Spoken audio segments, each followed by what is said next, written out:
Well, I mean, that's a battle I've given up on. I mean, as I said earlier, I assume my phone is tapped. I can probably say hello to Mr. Modi right now if you want. Hello. so, so that's a battle I've given up. They're probably listening into this and saying, okay, what is he saying out there?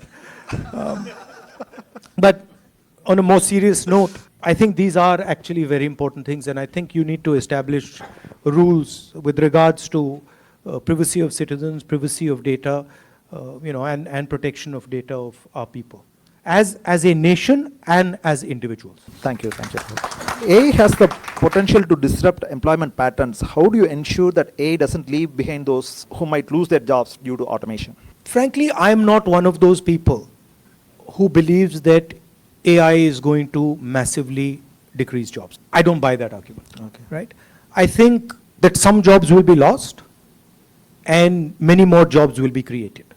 Right? And I think we've seen this before. I was reading, actually, the petrol engine was seen as something that would destroy all jobs. Computers were seen as something that will destroy all jobs. So we've seen this before.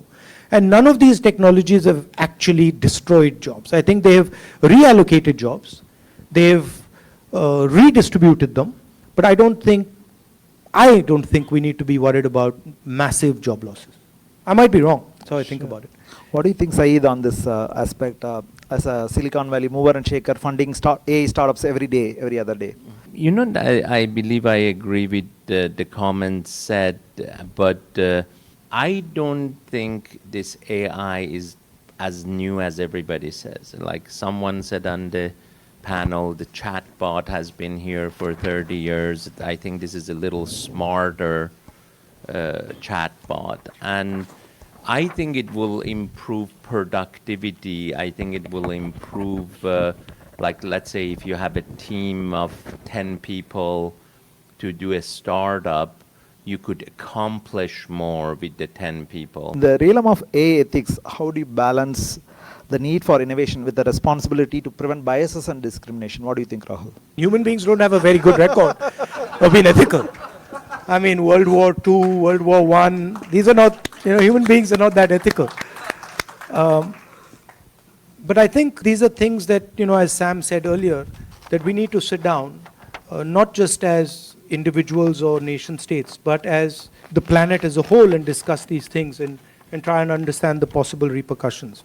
I mean, these type of technologies have existed before. There is a precedent. It's not, AI is not, the first time a technology is dangerous. Nuclear weapons, for example, are an example that were very dangerous and were sort of managed reasonably effectively. So I'm sure that these questions can be tackled.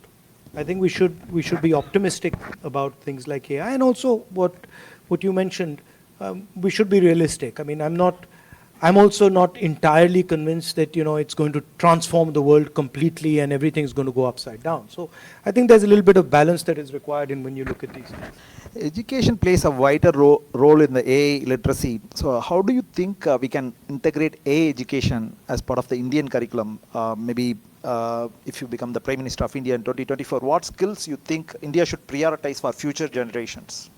I mean, for me, I'm sitting here today, and a lot of my time is spent back home in the rural environment. So it's a cultural sort of huge transition, seeing, having this type of discussion and then seeing the reality of the Indian education system and our school system and stuff like that.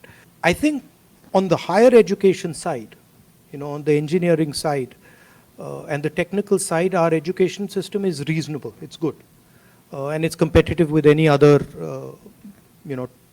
top economy of the world. I think where a lot of work needs to be done is the sort of primary education, the secondary education, education for poorer people, weaker sections of society. I think that's where a lot of focus needs to be put. And then also, I feel that India needs to think about production and manufacturing and the type of skills that go into production and manufacturing, which frankly we haven't paid as much attention as we should, and I think is almost as critical as the services. Maybe before moving to the last question, I want to ask one question to both of you. The global artificial intelligence race, how would you position India as a leader while ensuring ethical and responsible development? Maybe Saeed. I think you mentioned it quite frankly. Technology can be very positive, and if you use it the wrong way, it can be very negative. Like cloning, you could say it has been controlled pretty well. And, gene technology the same way. So I really feel we would have enough discipline just to control the negative part of it and focus on the positive. That's all I can add. I think on the